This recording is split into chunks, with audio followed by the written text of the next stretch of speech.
வணக்கம் நண்பர்களே, நான் உங்கள் பிரேம் பேசுகிறேன். இன்றைக்கி மிக முக்கியமான ஒரு அப்டேட்ஸ் டிஹெச்எஸ்லேருந்து வந்திருக்கு. அதுதான் பார்க்க போகிறோம். டிஹெச்எஸ் அவங்க கீழே உள்ள ஒரு ஏஜென்சி ஆர் காம்பனன்ட் சிபிபிட்டேருந்து தான் இந்த அப்டேட்ஸ் வந்திருக்கு. என்ன சொல்கிறாங்கன்னா, இனிமேல் வெளில போகும்போதும் பயோமெட்ரிக்ஸ் கட்டாயமாக்கப்படுது for all non USA citizens, visa holders and green கார்டுன்னு சொல்லியிருக்காங்க. மிக முக்கியமாக ஓவர் ஸ்டேவை கட்டுப்படுத்துறதுக்காகன்னு சொல்லியிருக்காங்க. யார் யாருக்கெல்லாம் என்னென்ன பாதிப்பு இருக்க போது, என்ன மாதிரிலாம் மக்கள் தயார் செய்து கொள்ள வேண்டும் ட்ராவல் பண்ணும்போது அப்படிங்கிறதா அப்டேட்டாக இருக்க போது. இன்னும் ட்ராவல் டீல்ஸ் அண்ட் ட்ராவல் சம்மந்தமான நிறைய பேர் வந்து கேள்வி கேட்டிருந்தாங்க. மிக முக்கியமாக இப்போ புக் பண்ணும்போது ஃப்ளைட்டோட சார்ஜ் ரொம்ப அதிகமாக இருக்குது. ஒரு 4 ஃபேமிலி புக் பண்ணும்போது இவ்வளோ காசு ஆகுது, இதை ரெடியூஸ் பண்ணுறதுக்கு ஏதாவது வழி இருக்கா அப்படின்னு கேட்டிருந்தாங்க. ட்ராவல் சம்மந்தமாக நிறைய கேள்விகள் இப்படி இருக்குது. இது எல்லாமே ட்ராவல் எக்ஸ்பர்ட் கேட்டு நம்ம தெரிஞ்சுக்க போகிறோம். நம்ம சேனலில் நீங்கள் நம்மளோட கலந்துக்க போகிறது ட்ராவல் எக்ஸ்பர்ட் சிட்டிஆர் டிராவல்ஸோட நிறுவனர் பிரகாஷ் ராஜ் அவர்கள் தான் கலந்துக்க போகிறாங்க. வாங்க அவங்கள்ட்ட கேட்டு தெரிஞ்சுப்போம். வணக்கம் பிரகாஷ் ப்ரோ. வணக்கம். ஐ திங்க் வந்து ட்ராவலில் தான் இருக்கீங்கன்னு நினைக்கிறேன். இப்போ கூட நீங்கள் டாலர்ஸ் போயிட்டு வந்தீங்கல்ல, நம்ம பேசும்போது சொன்னீங்க. இப்போ தான் வந்து லேண்ட் ஆகிட்டு இப்போ தான் ரைட்டாகவே நம்ம பேச ஆரம்பிச்சிட்டோம் வந்து ஒரு ஃபியூ ஹவர்ஸில். ரொம்ப தேங்க்ஸ் உங்கள் டயத்துக்கு. பிகாஸ் லாட் ஆஃப் திங்ஸ் போயிட்டுருக்கு. ஸோ இதுவும் போயிட்டுருக்கு. டிஹெச்எஸ் வந்து ரொம்ப முக்கியமான ஒரு விஷயத்தை வந்து பப்ளிஷ் பண்ணியிருக்காங்க. அது நாளையிலேருந்து அக்டோபர் 27 வந்து கருத்து கேட்புக்கு விடுறாங்க. டிசம்பர் மாதத்துலேருந்து அமல்படுத்த போகிறாங்க. ரொம்ப முக்கியமான ஒரு விவாதமாக இருக்க போகுது. அதுக்கு முன்னாடி ஒரு விஷயம் கேட்டுக்கிறேன். இப்போதைக்கு வந்து ஃப்ளைட் ஃபேர்லாம் லாஸ்ட் வீடியோவில் சொன்னீங்க கொஞ்சம் ஓகேவா ஆயிடுச்சு, இன்னும் சீப்பாகவே கிடைக்குதுன்னு.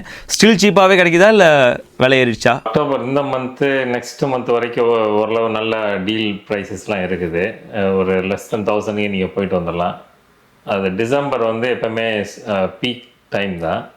இந்த பீக் டைமில் வந்து $2000 கம்மியாக வந்து கிடைக்காது. ஆன்லைனில் கம்பேர் பண்ணச்சுன்னா நம்மகிட்ட வந்து டெஃபினெட்லி ஒரு $200 சேவ் பண்ணலாம். அதுவும் இல்லாமல் நம்ம பேமெண்ட் பிளான்ஸ்லாம் வச்சுருக்கோம். ஓவர் த டைம் கூட பே பண்ணிக்கலாம். இப்போ ரொம்ப எக்ஸ்பென்சிவாக இருந்தது, என்னால் பே பண்ண முடியல அப்படின்னு சொன்னால் கூட நம்ம பே பண்ணுறதுக்கு இப்போ ஒரு புது ஆப்ஷன் வந்து இன்ட்ரடியூஸ் பண்ணியிருக்கோம். மந்த்லி இன்ஸ்டால்மெண்ட்டில் பே பண்ணுற மாதிரி.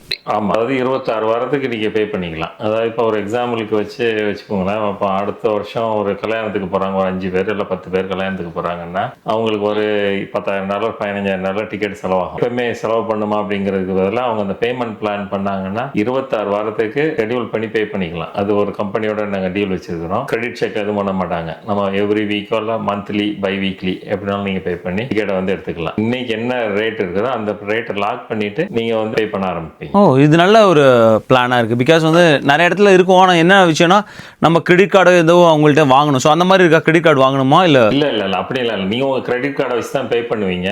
ஊரில் இஎம்ஐ மாதிரி கட்டிட்டு டிவி வாங்குவோம் பாருங்க, அதே மாதிரி இந்த பிளானில் வந்து இன்னைக்கு வந்து $1000 இருப்போம். அடுத்த வருஷம் டிசம்பருக்கு நீங்கள் ஊருக்கு போகிறீங்க.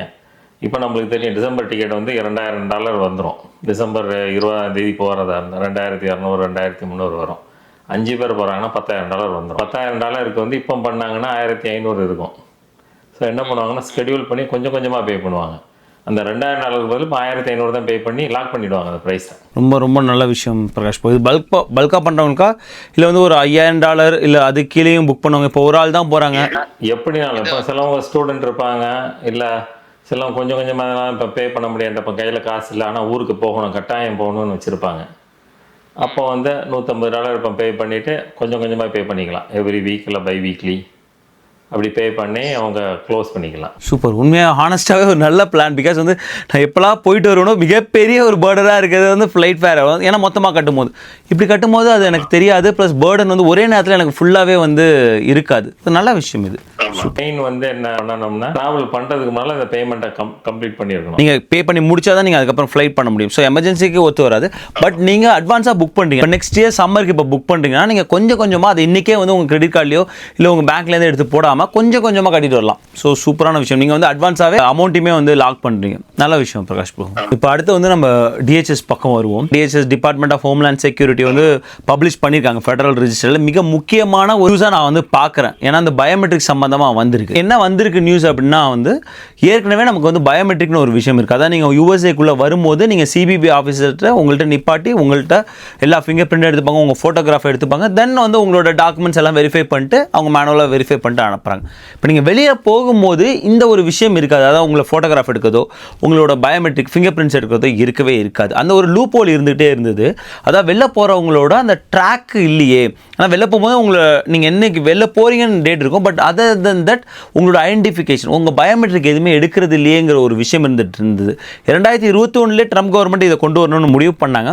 அதன் பிறகு வந்து பைடன் கவர்மெண்ட் வந்தோன்னா அதை கடப்பில் போட்டாங்க. இப்போ திரும்ப ட்ரம்ப் கவர்மெண்ட் வந்து அதை வந்து கண்டிப்பாக வந்து டிசம்பர் 26 அமல்படுத்த போகிறாங்க. அதாவது நீங்கள் யூஎஸ்ஏ விட்டு நீங்கள் யாராக வேணால் இருக்கலாம், நான் யூஎஸ் சிட்டிசன், அதாவது க்ரீன் கார்டாக இருக்கலாம், இல்லை வீசா ஹோல்டர்ஸ், என்ன வீசாவில் வேணால் இருக்கலாம். அந்த பார்டரை கிராஸ் பண்ணும்போது உங்கள்கிட்ட உங்கள் பயோமெட்ரிக்ஸ் ஃபோட்டோகிராஃபும் உங்களோட ஃபிங்கர் பிரிண்ட்ஸும் எடுக்க போகிறாங்க. இது லேண்டு, சி அண்ட் ஏர் மூணுமே அப்ளிகபிள்னு சொல்லியிருக்காங்க இல்லையா இப்போ? கரெக்ட். ஸோ மூணுத்துலேயும் ஏர்போர்ட்டில் ஆல்ரெடி வந்து சில இடங்களில் வந்து பைலட் ப்ரோக்ராம் மாதிரி லான்ச் பண்ணியிருக்காங்களாம் பிரகாஷ் போய். ஆனால் இதன் பிறகு வந்து அதாவது அக்டோபர் 27 வந்து பப்ளிஷ் பண்ண போகிறாங்க, டிசம்பர் 26 அமல்படுத்த போகிறாங்களா. அதன் பிறகு வந்து எல்லா ஏர்போர்ட்லையும் அவங்களுக்கு ஏர்போர்ட்டில் வந்து ஈஸியாக வந்து பண்ண முடியும்னு நினைக்கிறேன் பிரகாஷ் ப்ரோ. லேண்ட்லேயும் சீலையும் தான் கொஞ்சம் அவங்களுக்கான சேலஞ்சஸ் இருக்குது போகும்போது, அந்த பயோமெட்ரிக்ஸ் வாங்குறதுக்கான சேலஞ்சஸ். பட் அதை வந்து நாங்கள் வந்து அமல்படுத்திடுவோம் அப்படின்னு திட்டவட்டமாக சொல்லியிருக்காங்க. ஓவர் க்ரௌடட் அட்லாண்டா ஏர்போர்ட்டோ இல்லை சிகாகோ ஏர்போர்ட்லாம் எப்படி அதை வந்து அமல்படுத்த போகிறாங்கங்கிறதையும் பார்க்கணும். ஏன்னா டிலே ஆகும், டைம் டிலே இருக்குது இல்லையா? அது நல்ல பாயிண்ட் சொன்னீங்க. ஆமாம், ஏன்னா நம்ம போகிறப்ப வந்து இப்போலாம் டக்கு டக்குன்னு அனுப்பிடுவாங்க, போர்டிங் பாஸ் பார்ப்பாங்க, பாஸ்போர்ட் பார்ப்பாங்க, ஆளை பார்ப்பாங்க, போயிட்டே அப்படி.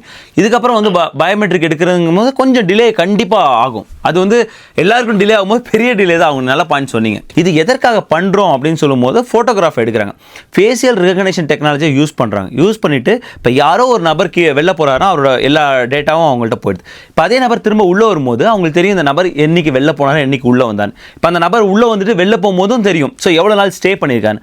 ஒரு வேளை அந்த நபர் உள்ளே வரும்போது டேட்டா எடுக்கிறாங்க, வெளியே போகும்போது டேட்டா வச்சு மேட்ச் பண்ணும்போது over stay பண்ணியிருக்காரா, hour travel ஆத்தரைசேஷனை fraud பண்ணியிருக்காரா, இந்த மாதிரி நிறைய விஷயம் வந்து பண்ணிவிட்டு அந்த நபரை வந்து மார்க் பண்ணுறாங்க.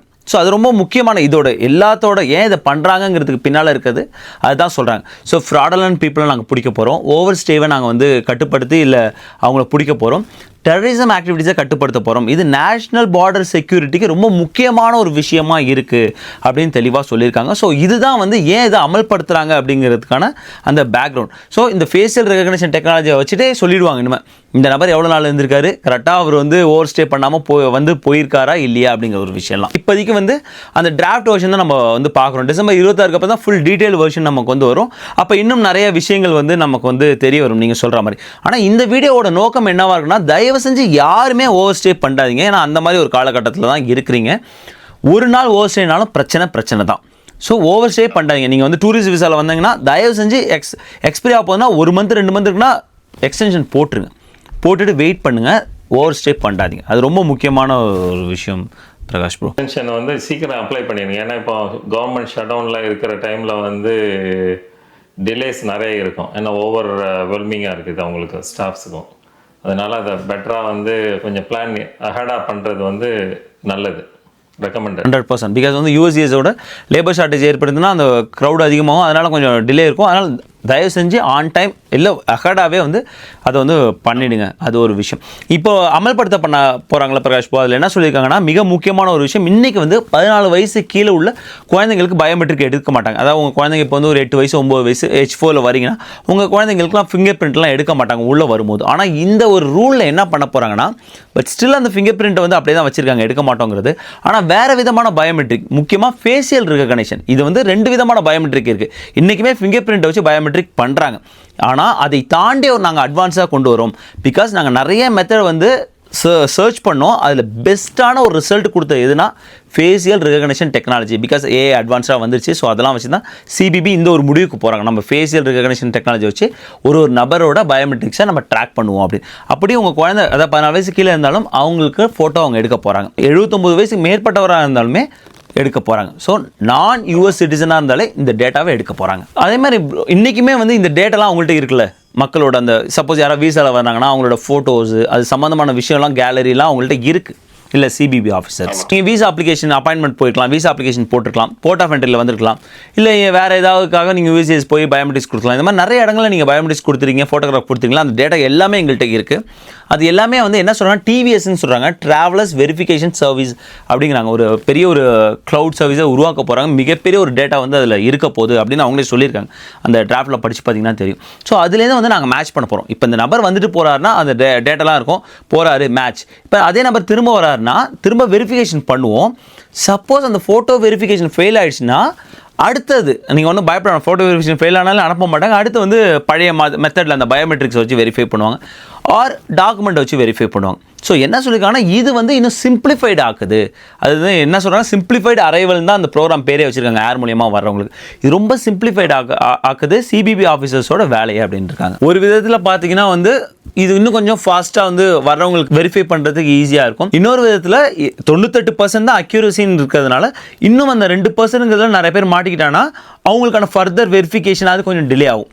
அது ஒன்று தான் வந்து ட்ராபேக்காக நான் பார்க்குறேன். இதில் வேறு எந்த ட்ராபேக்கும் இப்போதைக்கு தெரியல. உங்கள்கிட்ட இனிமே அதை ஃபைன் டியூன் பண்ணுவாங்கன்னு நினைக்கிறோம். எப்படி போகிறாங்க அப்படிங்கிறது இன்னும் டீட்டெயில் தெரியும் இல்லையா? கரெக்ட். ஏன்னா நீங்கள் அந்த பாயிண்ட் நல்லா சொன்னீங்க. அட்லாண்டா மாதிரியான ஏர்போர்ட்லலாம் வெளில போகிற அனைத்து நபர்களுக்கும் பயோமெட்ரிக்ஸ் வாங்கிட்டு இருந்தால் எவ்வளோ நேரம் ஆகும் அப்படிங்கிறத நம்ம நினச்சி பார்க்கணும். ஆமாம், இப்போ அட்லாண்டா ஏர்போர்ட்லாம் போனோம்னா 3 மணி நேரத்துக்கு முன்னால் போகிறது இல்லை, 4 மணி நேரத்துக்கு முன்னாலே போகிறாங்க.